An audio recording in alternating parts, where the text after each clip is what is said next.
Hey guys, tonight we're heading north, way north, to the land of long nights, cold seas, and people who apparently thought bathing once a week made them fancy. Welcome to Viking life, or more accurately, Viking survival. Now, before we start, get comfortable, dim the lights, grab a blanket, and maybe something warm to drink. Because this isn't the Hollywood version of Viking life. All gleaming armor, horned helmets which, by the way, weren't even real, and epic raids scored to dramatic drums. Nope. We're going to glide through what life was actually like for the average Viking. And spoiler alert, it was cold, smelly, and just a little bit miserable, so let's settle in. Take a slow breath, and picture the 9th century Scandinavian landscape. It's grey, endless and a bit damp. You're surrounded by fjords and pine forests. Somewhere in the distance, there's a cluster of wooden houses, more like smoky huts, where your entire village lives. The air smells faintly of fish, burning peat, and people. Now, the Vikings didn't actually call themselves Vikings. The term came later. Viking was originally a verb. To go a Viking, meaning to raid, trade, or explore. But most Norse people didn't do that full time. They were farmers, fishermen, and blacksmiths, just trying to make it through another winter without freezing solid or starving. Daily life was a test of endurance. The year was divided between two main events, surviving winter and preparing for the next one. You'd plant barley and rye when the ground thawed, hunt or fish during the brief summer, and spend the rest of the year holed up indoors while snow buried your world outside. Homes were built low and long houses, designed to keep in heat and keep out wind. The catch? They were also full of smoke. There were no chimneys, just a hole in the roof that sometimes worked. If you were lucky, you had a small hearth in the middle and a fire that didn't suffocate everyone before breakfast. Inside, it was cozy in the medieval sense of the word, meaning crowded. Imagine your parents, siblings, grandparents, maybe your neighbors, and livestock, cows, goats, sheep, all in one room, because warmth was a luxury, and apparently the family cow doubled as a space heater. Hygiene. Surprisingly not terrible, actually. The Vikings bathed once a week, which, for medieval Europe, was basically obsessive cleanliness. They made combs, tweezers, and even ear cleaners out of bone and bronze, though their idea of smelling nice was rubbing themselves with animal fat, so maybe not so pleasant in close quarters. Food was simple and repetitive. Bread, porridge, dried fish, and if the gods were kind, a little meat. Salt was precious. Spices were basically myths. A lucky feast might involve roasted boar or mead, honey wine that probably tasted like sugary vinegar after sitting in a smoky hall for weeks. But even if you weren't starving, life was tough.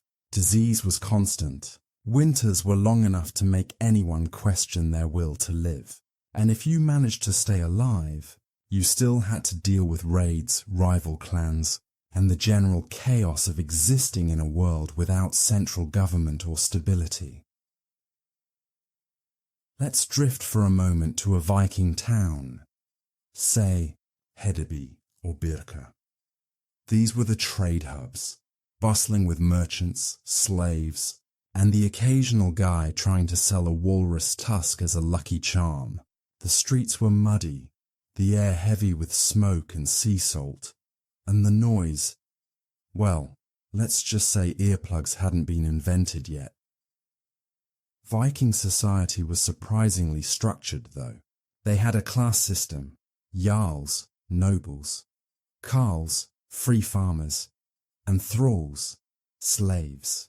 The jarls lived relatively well, with fine clothes and imported goods.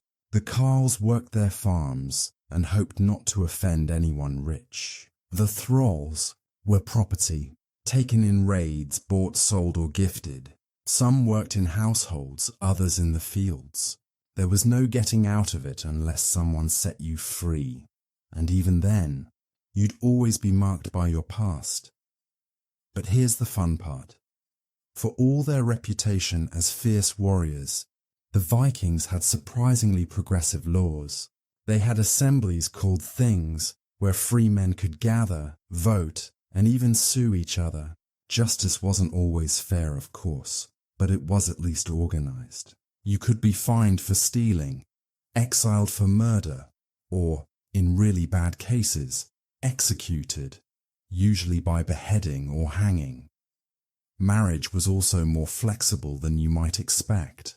Women could divorce their husbands if things got unbearable, like, say, if he brought home another wife or couldn't provide, and Viking women could inherit property, run farms and manage trade while their husbands were off raiding. So, in a sense, they had more rights than many European women centuries later.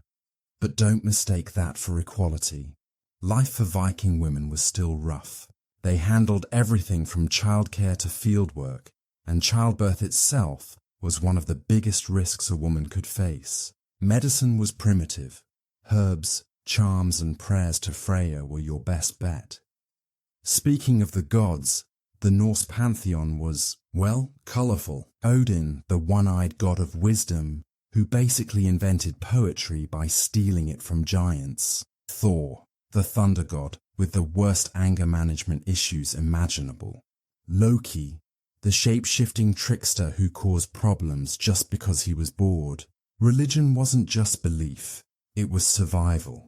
People made sacrifices, animal, not human except on special occasions, to keep the gods happy and the harvest decent. And if you died in battle, congratulations. Valhalla awaited, a warrior's paradise full of endless feasting and fighting. But if you died of old age or disease, you'd probably end up in hell. Not the fiery pit of Christian mythology, but a cold, grey afterlife ruled by Loki's equally grey daughter.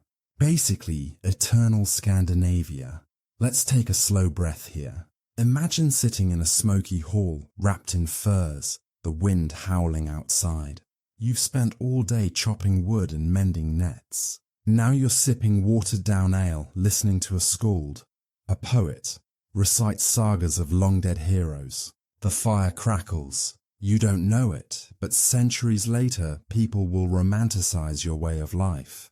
They'll call you noble savages, fearless explorers. But right now, you're just tired, hungry, and hoping no one steals your only pair of shoes.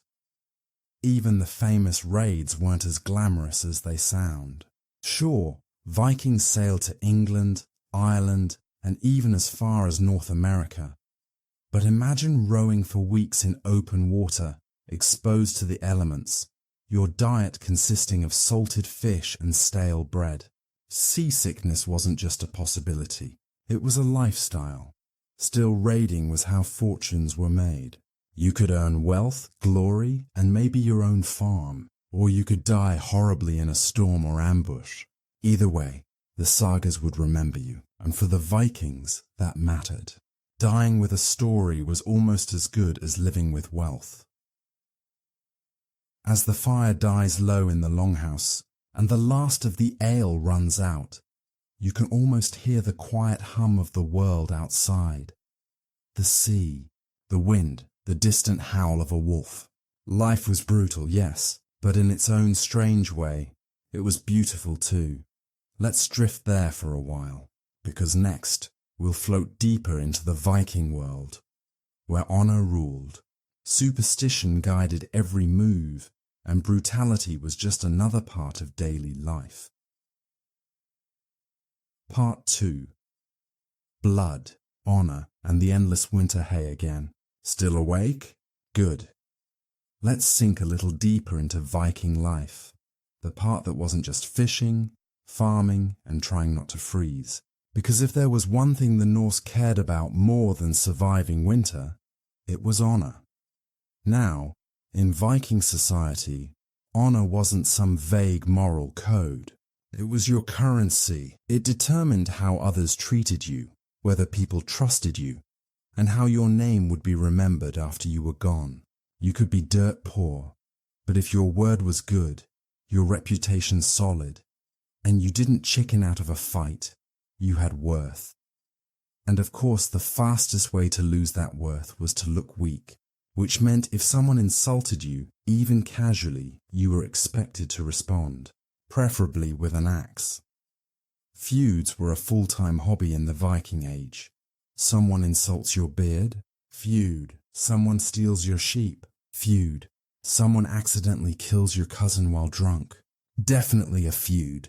These weren't small arguments either. They could last for generations. Whole families might be wiped out because great-granddad once made a bad joke at the thing. The law tried to keep up. You could technically settle disputes by paying vergild, a man's worth, basically a fine for killing someone. But if you couldn't pay or didn't want to, then it was open season. And honestly, most people preferred vengeance anyway. It all sounds dramatic, but to them, it was normal. You lived by your word and died by it too. The sagas are full of lines like, better to die with honor than live with shame.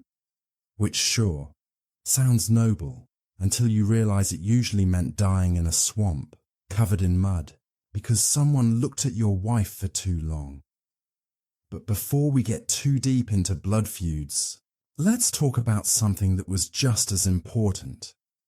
The weather, because no matter how brave or violent you were, the real enemy was the climate. Imagine a year that's basically 3 seasons of winter and 1 of mud. Crops could fail without warning. Livestock could freeze. A bad storm could take your roof, your fishing boat, and half your dignity. Vikings were masters of endurance, but even they had limits. And when nature pushed them too far, they started looking outward. That's where raiding came in. Not just for glory, but for survival. You can only eat so much herring before you start daydreaming about stealing someone else's bread and silver. So when rumours reached Scandinavia about soft, rich monasteries sitting unguarded on the coasts of England and France, the Vikings packed their longships and said, "Yeah, let's go." The first recorded raid was in 793 CE at Lindisfarne, a small monastery off England's northeast coast. The monks there were probably praying peacefully when ships appeared on the horizon. Sleek, fast and silent, the Vikings landed, looted everything, and killed anyone who didn't hide fast enough. Word spread across Europe almost instantly, not just about the attack, but the speed of it. No army could move like that. And just like that, the Viking Age began. But here's what most people forget. Not every raid was about blood. Many were about business. The Vikings were brilliant traders. Their ships didn't just carry weapons, they carried furs, amber, iron, honey, and slaves. They set up trade routes from Iceland to Constantinople, even reaching the Middle East. One minute you're selling walrus ivory in Denmark. The next, you're haggling over silk in Baghdad.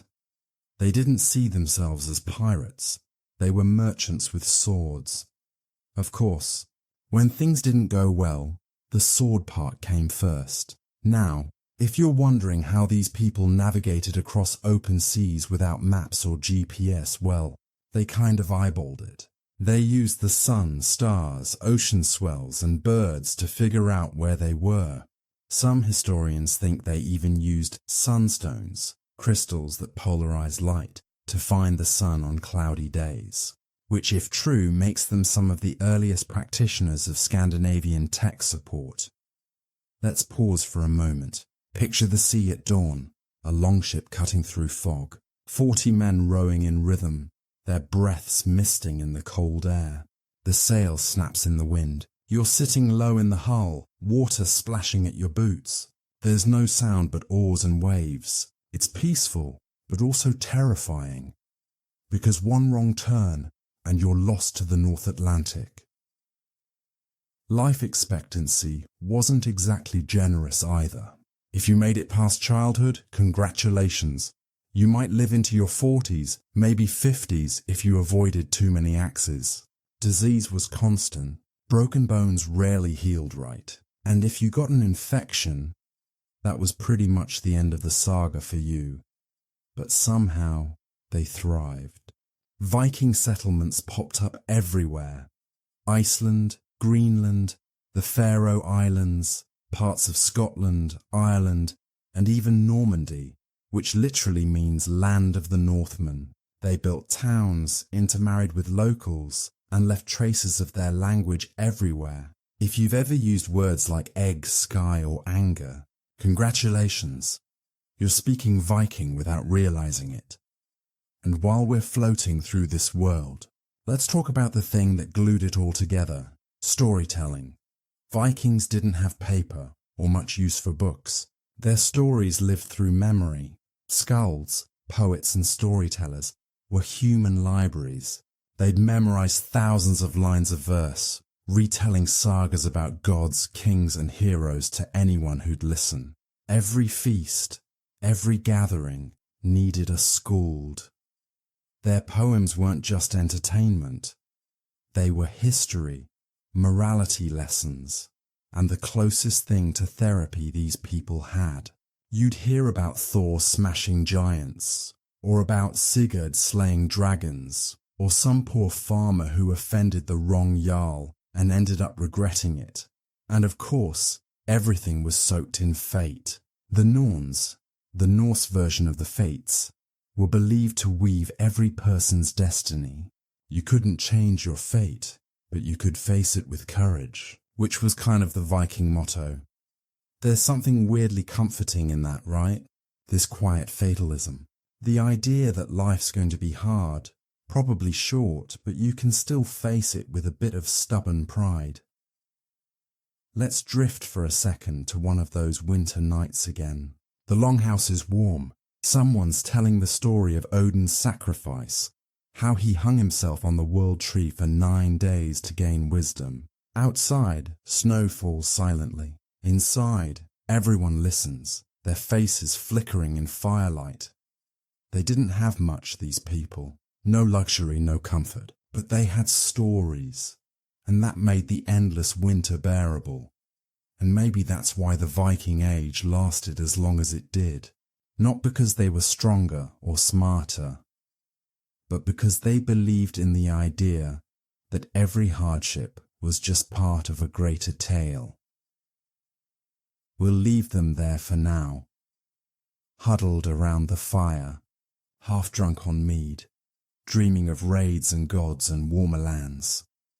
Next time, we'll wander into those sagas a bit more and explore the strange, tragic, and sometimes downright ridiculous world of Viking mythology, where everything has a story and the gods are just as flawed as the mortals who worship them. Part 3. The Gods. The Giants and the occasional goat incident. Hey guys, welcome back. If you're still awake, congratulations. You've now survived 2 full parts of Viking misery. Tonight, we drift upward into the one thing that made all that struggle bearable: their gods. And let me tell you, the Norse pantheon was complicated. Equal parts majestic, absurd, and mildly dysfunctional. Let's start at the top, literally, with Odin, the All-Father. Picture an old man with one eye, a big hat, a long beard, and an unsettling number of secrets. He was the god of wisdom, war, poetry, and, well, pretty much anything else that sounded impressive. But Odin's wisdom came at a price. He plucked out his own eye and traded it to the well of Mimir for knowledge. Because of course he did. The man looked at a pool of water and said, "You know what this needs? An eyeball." Odin also hung himself from the world tree, Yggdrasil, for 9 days and nights, stabbed himself with his own spear, just to gain the knowledge of runes. Imagine explaining that to your therapist. Yeah, I decided self-impalement was a fair trade for literacy, But that's Odin for you. Half philosopher, half warlord, full drama. Then there was Thor, the hammer guy, the big, loud, perpetually annoyed god of thunder. He was every blacksmith's favourite, every farmer's protector, and basically the Norse version of a professional storm in human form. His hammer, Mjolnir, was both a weapon and a tool for blessing marriages, births, and funerals. Nothing says eternal love like a giant blunt instrument that also crushes giant skulls. Thor was strong, loyal, and famously bad at subtlety. There's one story where a giant steals his hammer, hides it, and demands the goddess Freya marry him in exchange. Thor, being Thor, decides to put on a wedding dress, veil, and full jewelry set to impersonate Freya and get the hammer back. The plan works, but let's be honest. It only works because no one dared say, wait, why does Freya have biceps? Then we have Loki, the trickster, the shapeshifter, the guy who could turn into a horse, a fish, or a sarcastic commentary on chaos itself. He was Odin's blood brother, but he was also the reason most of the gods needed therapy. Loki's pranks range from mildly annoying to end of the world. He once cut off Thor's wife's hair for fun. Another time, he tricked a craftsman into building a wall for the gods for free by promising him a horse and then turning into a mare to distract that horse. Long story short, Loki gave birth to an 8-legged horse named Sleipnir. Yes, gave birth. The Norse didn't do normal. Loki was clever, dangerous, and, like most tricksters, not truly evil, just allergic to peace and quiet. But eventually, even the gods got tired of his nonsense. His final prank was so bad, leading to the death of Odin's son, Baldur, that they chained him in a cave with a venom-dripping serpent over his face. Every time venom hit him, he screamed, and that, they said, caused earthquakes. Pretty metal, right?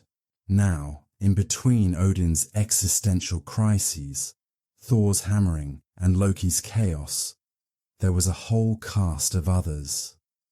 Freya, the goddess of love, beauty, and war. Yes, all three. Freya, her twin brother, god of fertility and peace, and Tyr, the god of law and courage, who lost his hand to the monstrous wolf Fenrir. Speaking of Fenrir, let's talk about monsters. Because Norse mythology had plenty. There was Jörmungandr, the world serpent, so big he circled the earth and bit his own tail. There was Hel, the half-dead goddess who ruled the underworld, Loki's daughter, because of course she was. And there were frost giants, fire giants, sea monsters, dwarves, elves, and probably your neighbour's goat if you annoyed it enough. But the most important thing about Norse mythology isn't the chaos. It's the tone. Unlike Greek or Roman gods who ruled in glory, the Norse gods knew they were doomed. Their stories all point toward one inevitable event: Ragnarök. That was the end of everything. The twilight of the gods. A final battle where gods, giants, and monsters would destroy each other. The world would burn, sink into the sea, and then, maybe, rise again, reborn. It's strange how calm the Norse were about that. Their religion wasn't built on promises of paradise. No one expected eternal peace. The best you could hope for was to die bravely, maybe go to Valhalla and feast until the final fight. It was less heaven and hell, more game over, but at least you went out swinging. You can see that fatalism in their daily lives too. They built ships knowing the sea might eat them. They went to war knowing they'd probably die. They loved, they farmed, they sang, all with that quiet awareness that everything ends. It sounds bleak, but it wasn't hopeless. In a weird way, it made them free. If fate can't be changed, then fear loses its power. You stop worrying about what's coming and just live. That's what made the Vikings so unstoppable. They weren't fearless because they were stupid. They were fearless because, deep down, they accepted the ending already. Now, back on Earth, while the gods were wrestling serpents and philosophizing about doom, real Vikings were dealing with the same question every culture eventually faces: how to make sense of death. They didn't bury their dead quietly. No, they did it with style.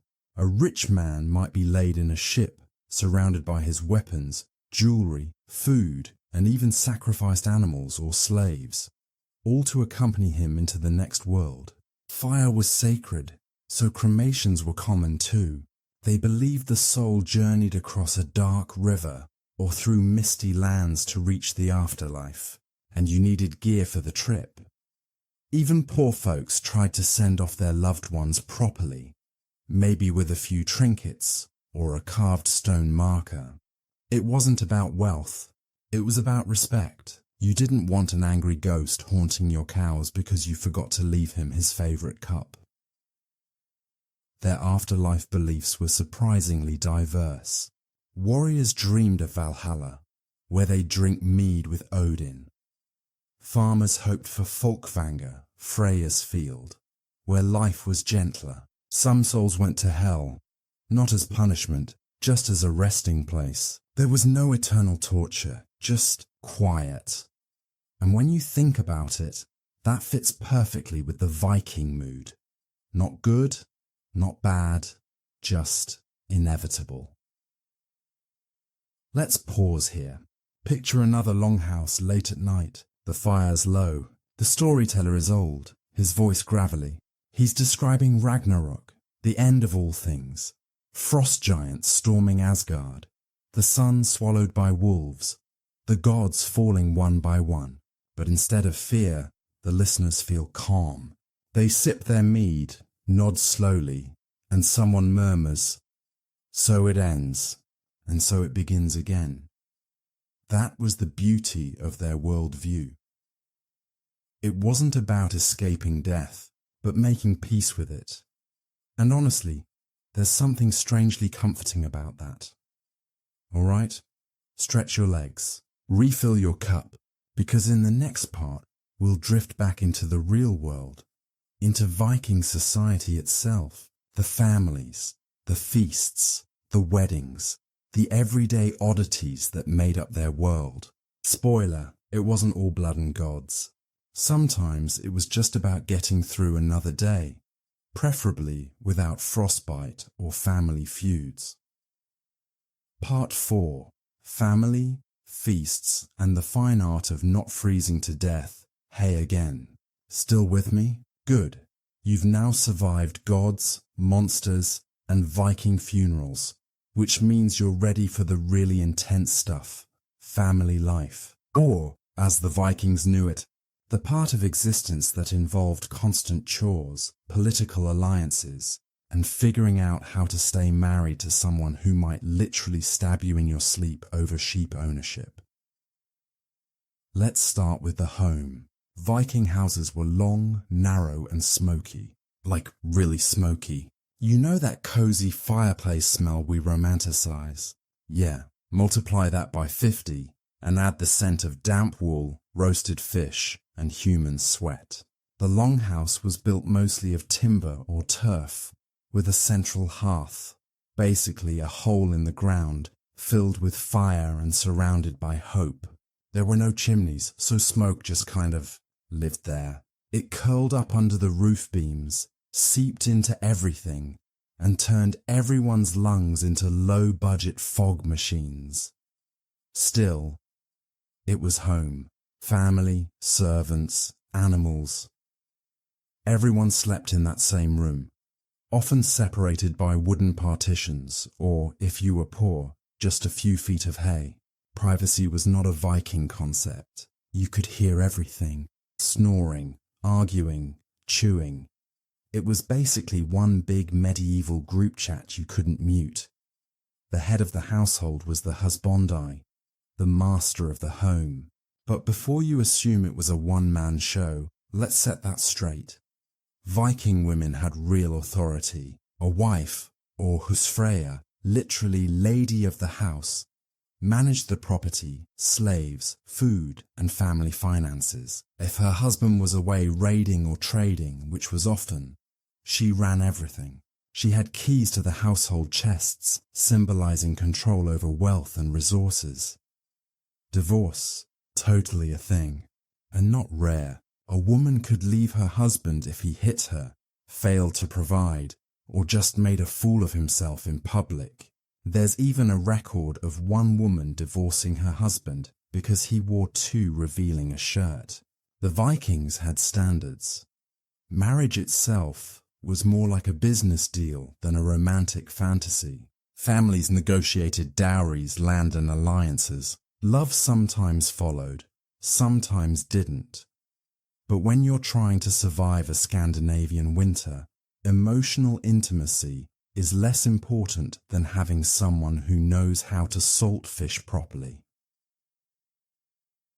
Now, kids. Viking children grew up fast. Like, you're 5 now, grab a goat fast. They were expected to help with chores early.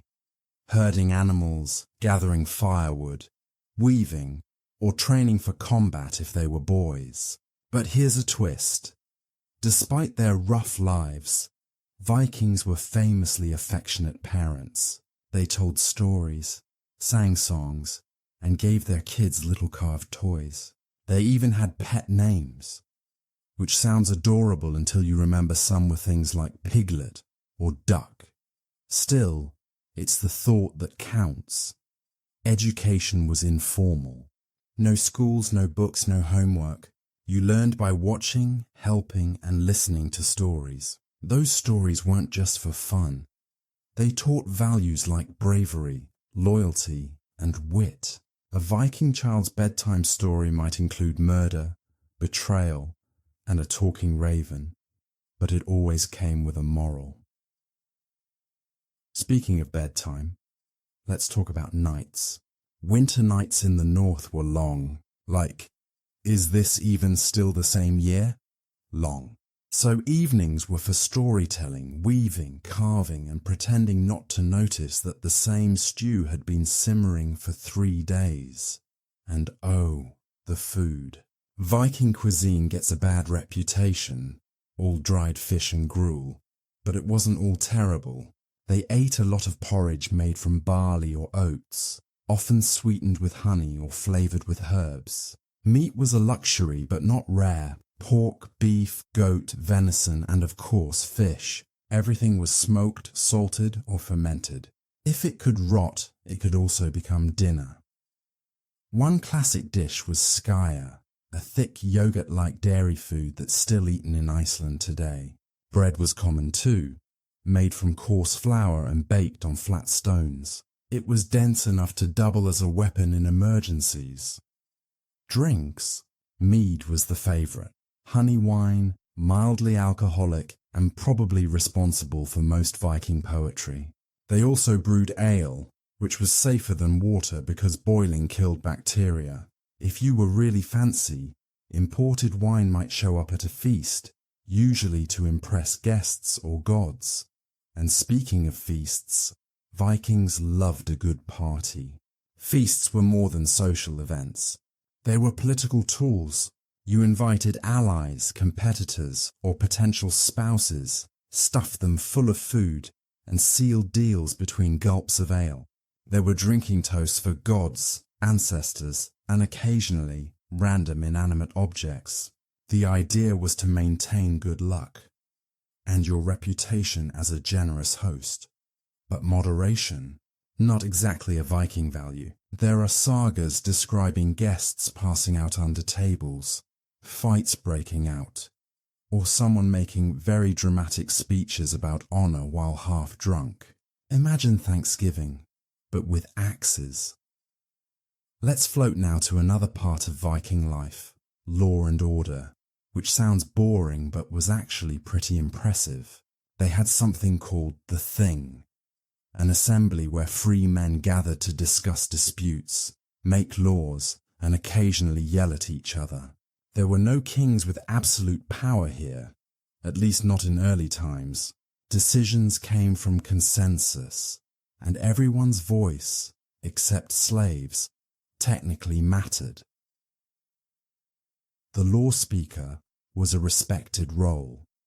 He memorized all the laws and recited them aloud at meetings, because, well, paper wasn't exactly lying around.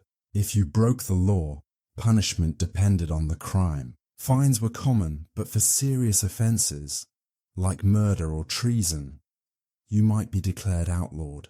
That meant anyone could kill you on sight, and your property was fair game. It was like being deleted from society. Still, Vikings valued fairness. Even revenge had rules. Blood feuds could be settled with compensation called vergild, literally, man price. You kill someone, you pay their family. It wasn't about morality, just balance. And through it all, one thing held Viking society together: honor. It was everything. More than wealth, more than comfort, sometimes more than life itself. Lose your honor, and you lost your standing, your friends, even your future. It was reputation that made chieftains powerful, marriages possible, and raids justified. Honor wasn't about being perfect.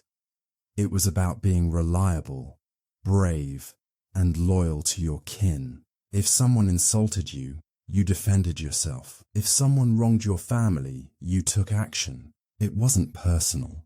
It was survival in a world that didn't forgive weakness. And maybe that's why the Vikings have fascinated people for so long. Beneath the armor and myth, they were practical. Their world was brutal, but they met it with courage, humor, and the occasional horn of mead. So as the fire burns low and the longhouse grows quiet, imagine them settling in for the night. The wind howls outside. Someone stirs the embers. A mother hums softly. A man mutters about needing to fix the roof tomorrow again. Life isn't glamorous, but it's steady, warm, and theirs. Next time, we'll drift into the Viking mind, what they believed, how they saw the world, and how a culture built on storms managed to find its calm. Part 5. The Not-So-Glamorous Viking. Afterlife all right. Let's float over to something the Vikings were oddly obsessed with: death. Specifically, what happens after it. Because if you lived in the Viking Age, life was already brutal enough that the afterlife almost felt like a promotion. Almost. So, most people know about Valhalla, that great golden hall ruled by Odin, where warriors supposedly feasted forever. The image is very cinematic. Long tables, endless roast boar, mugs of mead that never empty. Basically, the medieval version of an all-you-can-eat buffet for people who died violently. But here's the catch. Not everyone got in. In fact, almost no one did. To even qualify, you had to die bravely in battle, preferably while covered in blood and shouting something heroic. If you died of old age, disease, or a farming accident, well, tough luck. You weren't invited to Valhalla. Instead, you were sent to a slightly less glamorous destination: hell. And yes, that's actually what it was called.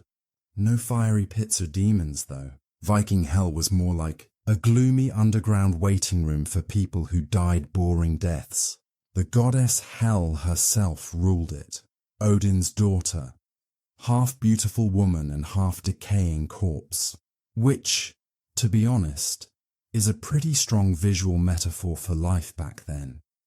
And the thing is, the Vikings didn't even see hell as a punishment. It was just where most people went. You milked cows your whole life, got pneumonia, died, and boom, hell. No judgment, just eternal greyness. Of course, there were also some alternative afterlives, like Folkvangr, ruled by the goddess Freya. Another hall for fallen warriors. Basically Valhalla, but with slightly better interior design and fewer bearded men yelling. Then there was Ran's underwater hall, where those who drowned at sea were believed to end up. Considering how often Viking ships sank, Ran probably had a pretty full house. And in a way, it all made sense. The Viking afterlife wasn't about reward or punishment. It was just a continuation of whatever you were. A fisherman stayed near the sea, a farmer returned to the earth, and a warrior kept fighting. The idea of heaven didn't quite exist, only more life, just colder and a little more symbolic. Now, speaking of fighting, we should talk about the one thing Vikings loved more than mead, and that's revenge. For them, vengeance wasn't just personal, it was spiritual. If someone killed your father, you were basically required to avenge him, or his restless ghost would wander around whispering guilt trips in your dreams. So families passed down blood feuds like family heirlooms. You might think this sounds dramatic, but in Viking society, honor was everything. Losing a fight was embarrassing, but failing to seek revenge was worse. It made you a Nidinga, which was Old Norse for something like cowardly, dishonored outcast. Basically, social death. And because everyone took this stuff so seriously, small disagreements could spiral into generation-long feuds. Someone's goat wandered onto someone else's field. Suddenly you've got 40 people dead and 2 villages burning. To make it worse, there were no police or jails. Justice was handled through public assemblies called things. Yes, that's literally what they called them, where people met to debate cases and pass sentences. Imagine trying to solve a double homicide in a field surrounded by angry farmers, all yelling in Old Norse. Punishments range from mild, like paying fines in silver or livestock, to absolutely brutal. For serious crimes, you could be outlawed. That meant anyone could kill you, and no one was allowed to help you. It was basically society deleting you from existence. And, of course, some crimes led to execution. Not the quick kind either. We're talking beheadings, hangings, or the infamous Blood Eagle. Now, historians still debate whether the Blood Eagle was real or just saga exaggeration, but supposedly it involves slicing open a person's back and pulling out their lungs to look like wings. So yeah, we'll just say, hopefully a myth. Let's take a moment to imagine how terrifying it would be to live in a world where that was even rumoured to happen. You'd probably think twice before stealing your neighbour's cow. Now here's the ironic thing. Despite all this violence and chaos, Vikings were actually very organised about law and order. They loved rules. They loved writing them down.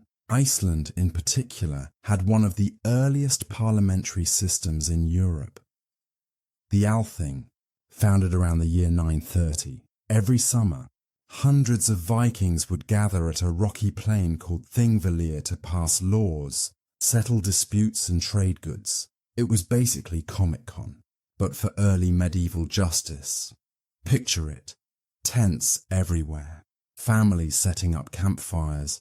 Traders selling amber jewellery and smoked fish. And in the middle of it all, some poor guy being tried for accidentally killing his cousin's husband's goat. Justice, Viking style.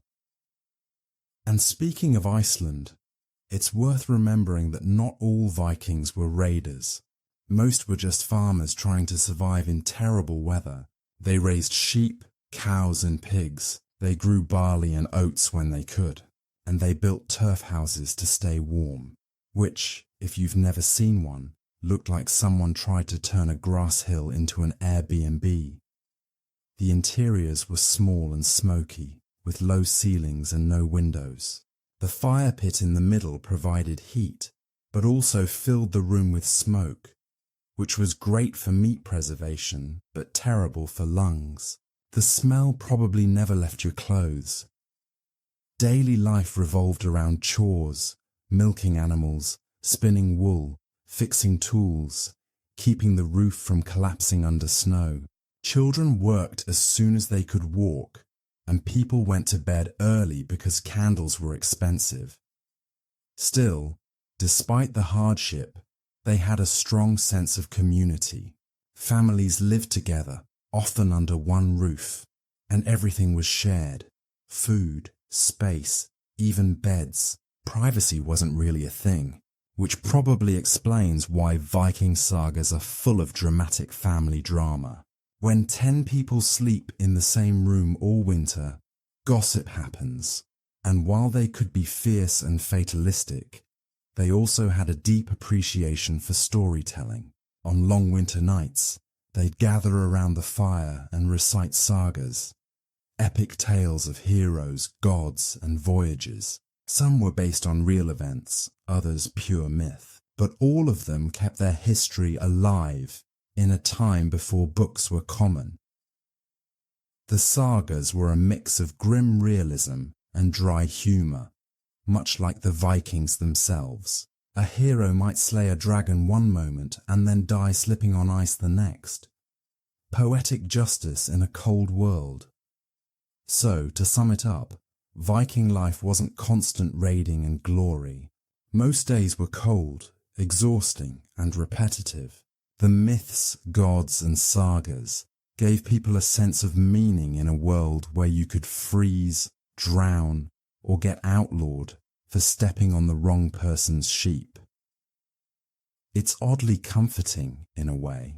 Even the fiercest warriors still had to milk cows and argue about inheritance.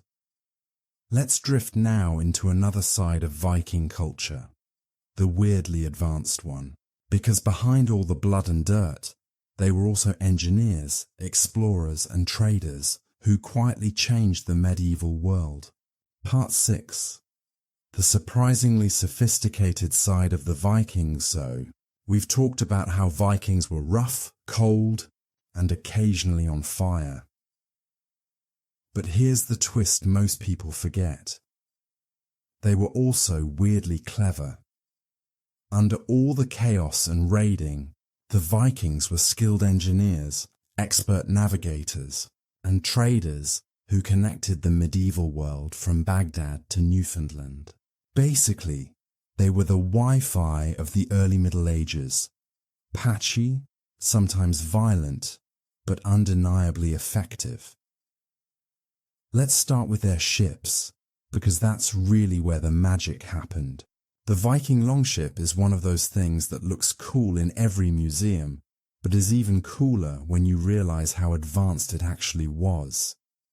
These ships were long, narrow and light, built with overlapping planks in what's called clinker construction.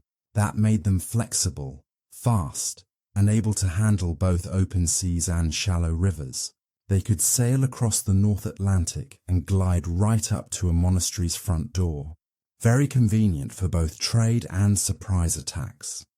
The average longship could hold about 40 to 60 men and was powered by both oars and a single square sail. The steering wasn't with a rudder in the back like later ships.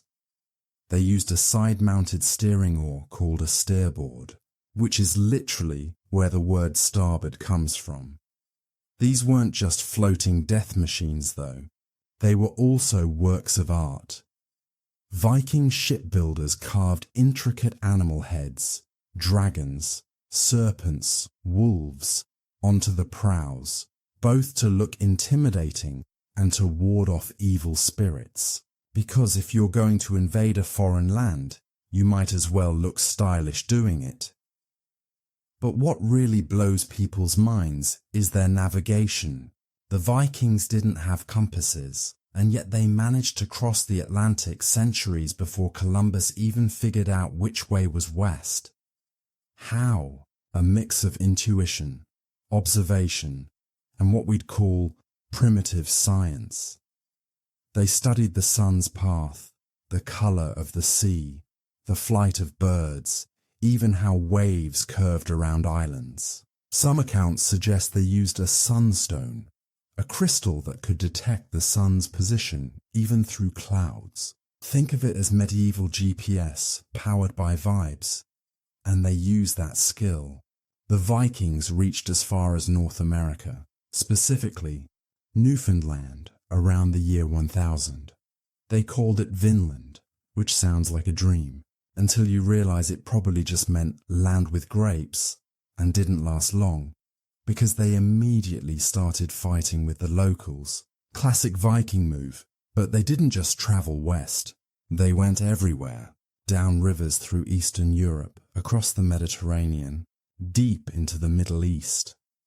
Some of them became mercenaries in the Byzantine Empire, the famous Varangian Guard, basically the emperor's personal Viking bodyguards. Imagine the most intimidating group of 6-foot-tall blonde men you've ever seen, standing silently in gold armor in Constantinople. That was them, and it paid well. Some Vikings who joined the Guard became incredibly rich, returning home with silk, spices, and coins that made everyone else in the village jealous, because while raiding was risky, trade was profitable and a lot less bloody. Now you might think of Viking towns as smoky clusters of huts, but in reality they had full-on trading centres. Places like Birka in Sweden, Hedeby in Denmark, and York in England, which they called Jorvik, were bustling with merchants from across Europe and Asia. Archaeologists have found Arabic coins, Frankish glass, Baltic amber, and even Chinese silk in Viking settlements. So yeah, while Europe was still fumbling through the early Middle Ages, the Vikings were basically running an international business from wooden docks. They also had a surprisingly sophisticated economy. Silver was their currency of choice, often cut into small pieces called hack silver. Because why carry coins when you can just snip off a chunk of precious metal and call it a day? And let's not forget, they wrote things down, sort of. The Vikings used runes, a writing system that looks like something you'd carve into a stone after watching too much heavy metal. Each rune had a sound and a symbolic meaning, used for everything from memorial stones to love notes to curses. Some runestones were simple. Here lies Thorstein, a good man. Others were borderline petty, like one that basically says, "This stone was raised by my sons, except Ulf, because he's useless." It's nice to know passive-aggressive family communication has deep historical roots. The rune stones also show how much they cared about memory. Writing something in stone wasn't casual. It meant you wanted to be remembered forever, which, given the short average lifespan, was understandable. Now let's drift into something softer. Viking art and craftsmanship. They didn't just swing axes. They also made jewelry, textiles, and wood carvings that were incredibly detailed. Even their weapons were works of beauty. Decorated sword hilts, engraved helmets, and ornate shields. One of the most famous finds, the Oseberg ship burial, was packed with beautiful objects, carved sleds, woven tapestries, animal head posts, and everyday items like combs and buckets, all decorated, because apparently even your bucket needed to look intimidating in the afterlife. Speaking of which, Viking women played a much bigger role than most medieval women elsewhere. They could own property, divorce their husbands, and run farms while the men were off raiding. In Icelandic law, women even had inheritance rights, which is more than you could say for most of Europe at the time. And when you read the sagas, women are often the smartest people in the room. They plan, manipulate, avenge, and generally outthink everyone. If a Viking saga was a movie, half the men would be swinging swords, while the women quietly orchestrated the plot from behind the scenes. Religiously too, Viking society was open-minded, or at least flexible. The Norse gods weren't distant or moralizing like later Christian figures. They were flawed, emotional, and often ridiculous. Odin, for example, gave up an eye for wisdom. but also disguised himself to wander the world, picking fights with random mortals. Thor was brave but had anger issues. Loki was, well, Loki. People didn't pray so much as bargain with the gods. You'd offer sacrifices, a meal, an animal, maybe something shiny, and hope they returned the favor with good weather or luck in battle. It was transactional spirituality. Eventually, Christianity began to creep in. Missionaries, kings, and political pressure slowly converted the Viking world over the 10th and 11th centuries, but for a long time the two religions existed side by side. Archaeologists have found graves with both crosses and Thor's hammers, like people were hedging their bets. And honestly, who can blame them?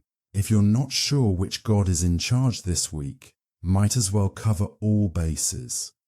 What's fascinating is how smoothly the Vikings adapted. The same people who once raided monasteries eventually started building churches. Their descendants, like the Normans, went on to become Christian knights and kings, from berserkers to nobles in just a few generations. It's hard not to admire that kind of evolution. The same culture that terrified Europe also helped shape it through trade, art, and language. Words like window, knife, husband, and anger all come from Old Norse. Which means every time you're upset about your husband leaving a knife by the window, you're basically speaking Viking. So yeah, the Vikings were complex, brutal, brilliant, sometimes contradictory, but never boring. They left behind stories carved in stone, ships buried in earth, and a legacy that's still somehow romanticized, even though, let's be honest, it probably smelled terrible. Let's slowly sail now toward the final part of this journey, a quiet reflection on what made Viking life so strangely human. The struggles, the pride, and the odd poetry of surviving in a world that tried very hard to kill you.